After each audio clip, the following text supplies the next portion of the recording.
Boa tarde, meus irmãos e irmãs, cada, cada um de vocês que está ouvindo desse áudio aqui no YouTube. Uma ótima tarde para cada um de vocês.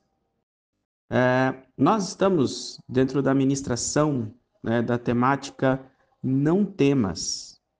E hoje nós chegamos no livro de 1 Crônicas, capítulo 22, versículo 12 e 13.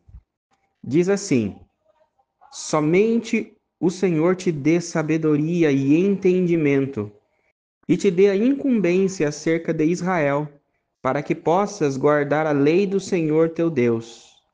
Então tu prosperarás, se atentares em cumprir os estatutos e juízos que o Senhor incumbiu a Moisés a respeito de Israel. Sê forte e de boa coragem, não temas, nem fique aturdido. Esse texto de hoje são palavras do rei Davi ao seu filho, o jovem Salomão. Davi, ele havia colocado no coração dele o desejo de construir o templo, a futura casa de Deus. E aí então ele começa a organizar isso. Na verdade, ele chega para o profeta Natã e fala assim para Natã que ele iria construir o templo, né, a casa de Deus. Ele dizia assim para Natã: olha, eu estou num palácio de cedro e enquanto a arca de Deus está em uma tenda. E aí o profeta Natã diz para Davi: faz aquilo que vier no teu coração. E aí então Davi se propõe a construir esse templo, essa casa para Deus. E Deus fala com o profeta Natã e diz para Natã: olha, volte a Davi e fale para ele: por todo esse tempo eu não habitei em casa nenhuma, em templo nenhum, mas de tenda em tenda eu andei entre vocês. E nenhuma casa, nenhum templo pode ser morada da grandiosa presença de Deus. E Deus disse para Davi o seguinte: mas, né, Deus ia permitir que fosse construído um templo a ele, e ele habitaria neste templo. A presença dele estaria naquele lugar, mas não seria Davi a pessoa que construiria esta casa para Deus, mas sim o filho de Davi, porque Davi havia sido um homem de guerra. Algumas versões da Bíblia usam a linguagem que as mãos de Davi estavam sujas de sangue. Portanto, Salomão, o filho de Davi, é quem iria completar essa tarefa de levantar o templo, uma casa para Deus. Então, Salomão é que teria essa obra santa diante dele. E nesse texto de hoje, Davi está passando adiante o bastão a Salomão. Davi está passando na mão de Salomão a construção da casa, do templo de Deus. E Davi diz para ele: olha, tenha sabedoria, que o Senhor dê para você sabedoria, para você cuidar de Israel. Você guarde a lei do Senhor para que você prospere. Não tema, não fique aturdido ou não fique assustado, que o Senhor, né, ajudaria ele a cumprir essa tarefa. E esse texto de hoje, né, para nós, às vezes a gente teme muito fazer uma obra para Deus. Às vezes Deus pede para nós deixarmos algo, ou fazermos algo para Ele, ou concluirmos algo para Ele. E para nós é algo muito grande aquilo que Deus pede para nós. É como que dentro de nós a gente fala assim: Senhor, tu está me pedindo para fazer isso. Senhor, o Senhor está me pedindo para não fazer mais, deixar de fazer isso. É grande o teu pedido. E o texto de hoje é uma palavra de fortalecimento para dizer para nós que devemos confiar em Deus. E não importa o que Deus peça para nós, nós devemos ser fiéis e obedecer a Deus até o fim, que aquilo que nós precisarmos durante o caminho, né, durante o processo da obediência, Deus irá prover.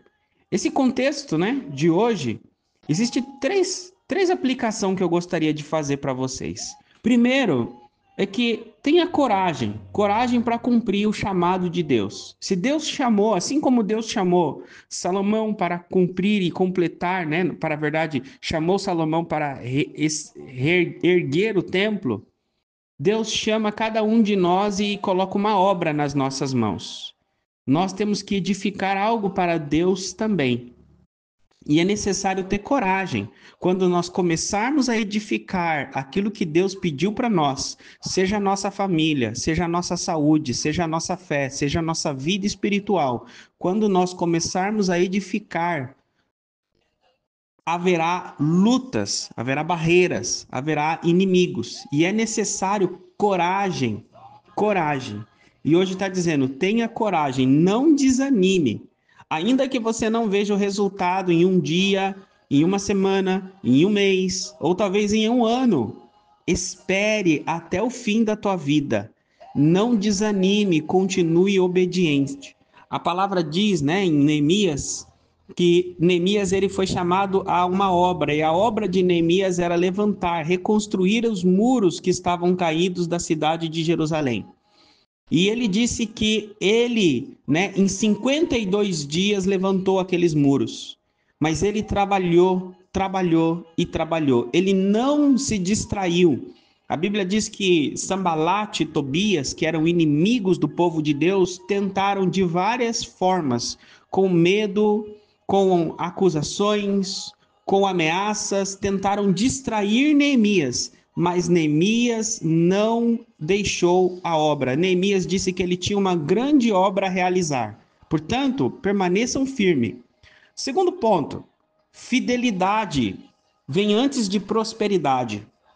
Deus promete prosperar o caminho de Salomão, colocar na mão de Salomão tudo o que ele precisasse, mas antes ele precisava ser fiel à lei, fiel à palavra de Deus. Às vezes a gente não vê portas abrindo, às vezes a gente não vê milagres acontecendo na nossa vida, porque nós estamos sendo infiéis a Deus.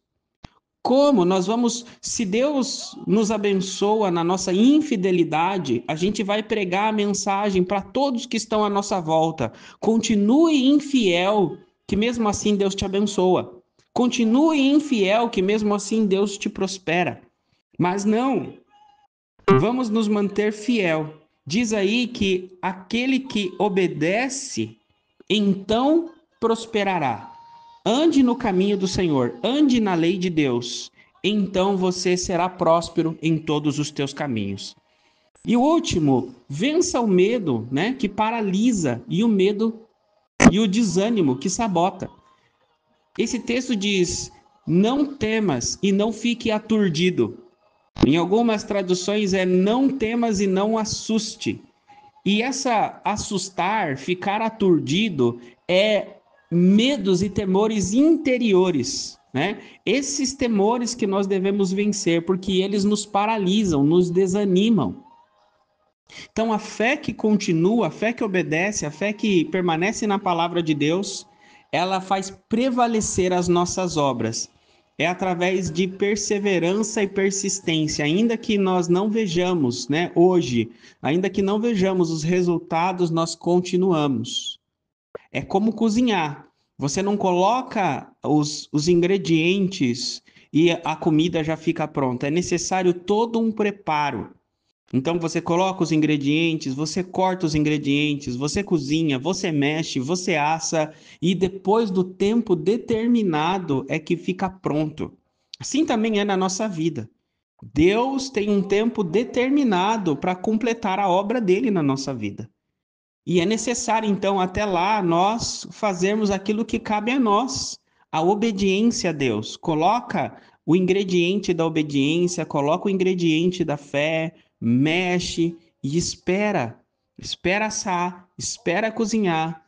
Não tenha pressa e no tempo de Deus você vai ver. Amém?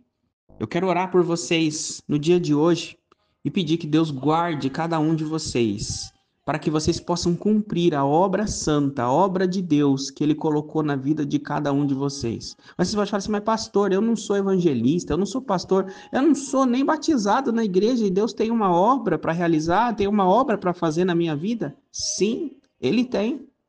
Talvez Creia que a primeira obra que ele tem para fazer é que você conheça ele, que você passe a viver uma vida que sente ele, ouve ele, conversa com ele e obedece ele todos os dias. Que ele cumpra essa obra na tua vida. Amém? Senhor, obrigado por cada vida que está ouvindo este áudio. Eu não sei aonde ele vai alcançar. O Senhor sabe. O desejo do meu coração é que agora o teu Espírito Santo possa ser liberado em cada casa, ser liberado em cada lar, ser liberado através deste celular e entrar no coração, na mente, e a tua palavra venha trazer libertação, a tua palavra venha trazer cura, restauração, e que cada um desses que está ouvindo, Senhor, possa ser fortalecido na sua fé e no seu interior, para que eles não venham temer, não venham, Senhor, ficar aturdidos, assustados, desesperados, mas que eles confiem e esperem em Ti, para a glória do Teu nome, Jesus. Amém. Deus abençoe cada um de vocês, em nome de Jesus. Amém.